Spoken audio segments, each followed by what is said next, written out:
Perfect but not sweetness. Rachel secretly sabotaging Prince Kate Williams' marriage.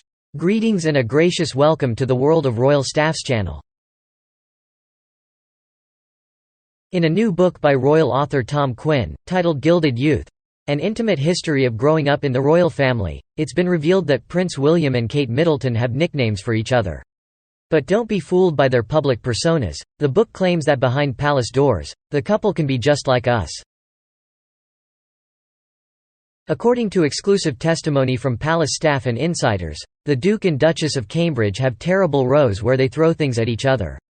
One former member of the palace staff who knew Princess Diana even claimed that Middleton refers to William as Babe, while he calls her Duchess of Doolittle. And reportedly, William also calls his wife Babykins and Dod, the shorter version of Duchess of Doolittle. But it's not just the cute nicknames that are revealed in Quinn's book. Apparently, William fusses over Middleton's endless mane of hair, which prompts her to jokingly call him Baldy. And when William is cross with his wife, he'll call her darling with signs of annoyance detectable in his tone. However, it's not all sweetness and light for the couple.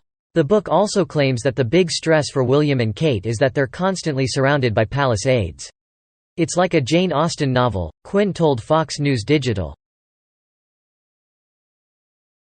Despite their rows, the couple reportedly cozy up just as quickly as they argue.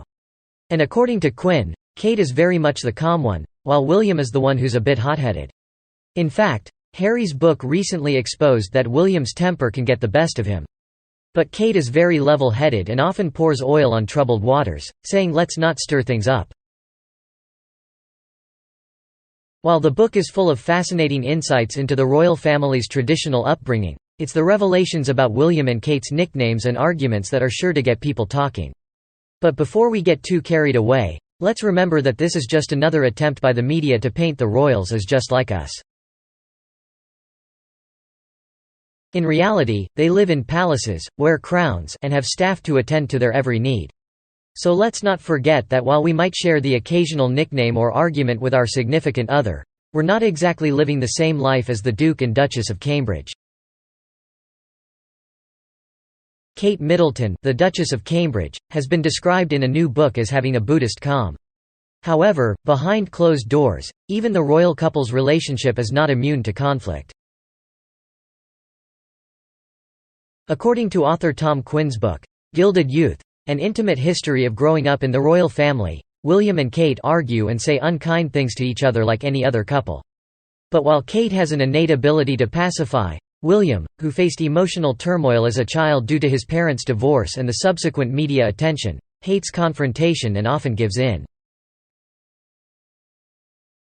The pair first met while studying at the University of St Andrews in 2002, where their friendship eventually blossomed into a romantic relationship. Despite a brief split in 2007, they reconciled and got engaged in 2010. The following year, they tied the knot in a lavish ceremony.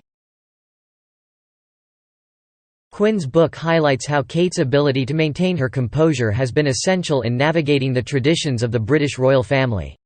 It appears that her Buddhist calm has been a key factor in her successful integration into the royal fold. "I recall when the media was utterly cruel towards Kate," he reminisced. "They labelled her as being from a working-class family because her mother was a stewardess, which was the term back then. They said no one of significance would invite her family to any events. It was a truly ruthless thing to say, but Kate never reacted.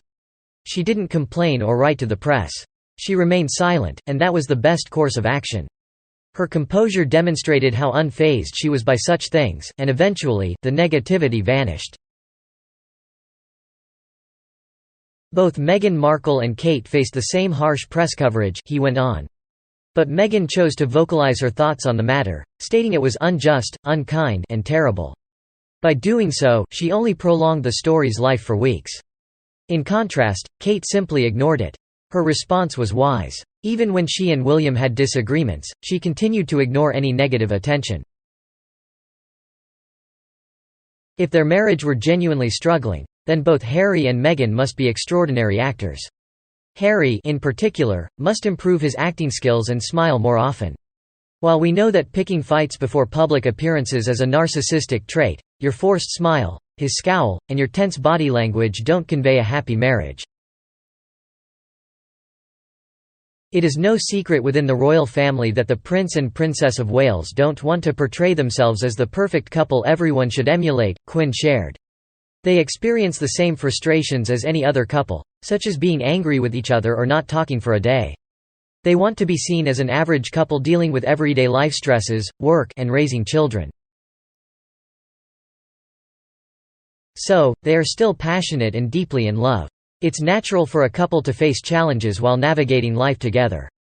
However, it's evident that this lovely couple has an unworthy sister-in-law named Rachel who requires professional help. Rachel seems to live in her own world, populated by South African dancers, subservient airline staff, and gospel choirs. In her world, designers are vying to dress her, and she is a fashion icon with perfectly fitting shoes. She is unhinged and dangerous, living in a delusion. We must keep both Harry and Meghan far away from the Wales family, as I don't trust either of them. According to royal expert Quinn, the couple is breaking the mold when it comes to raising their children. Finally, someone is willing to admit that the traditional royal upbringing is basically just hiring a bunch of other people to do all the work while you barely see your kids. But don't think for a second that Harry and Meghan are going full-on normal. Oh no, they still want to maintain their regal image and represent the traditional values that they embody. It's all about striking a balance between being seen as glorious, powerful leaders and relatable, everyday people. Sure, they've moved to Windsor to give their kids more space to play, but let's be real, they still have a fancy apartment at Kensington Palace. And while they claim to want their children to have a normal childhood, they're not going to be slumming it with burgers and fries from McDonald's anytime soon. Kate Middleton, in particular, wants to distance herself from her middle-class roots and is not one to rock the boat when it comes to traditional royal pursuits. But hey, at least they're not sending their kids away to school for months at a time like poor King Charles had to. Eton, the prestigious school that the boys are likely to attend, is only 10 minutes away from Windsor, so they won't be too far from mom and dad. While the palace remains tight-lipped about Quinn's book, royal watchers are left to ponder the latest scandal and speculate on the future of the Duke and Duchess of Sussex. The couple has undoubtedly shaken up royal traditions, from their decision to step back from their senior roles within the monarchy to their explosive interview with Oprah Winfrey. But as they navigate their new life in the public eye, will they be able to continue to stay true to their values and beliefs while fulfilling their royal duties? Or will they ultimately succumb to the pressures and expectations of the royal family?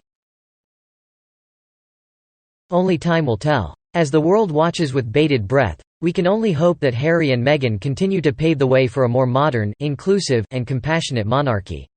Whatever the future may hold, one thing is certain: this is a story that is far from over. Stay tuned for the latest updates and scandals from the world of the royal family. Thanks for watching. If you enjoyed this video, don't forget to like and subscribe for more royal dramas like this. And if you have any suggestions for future videos or topics you'd like me to cover, let me know in the comments below. Thanks again, and I see you guys next time.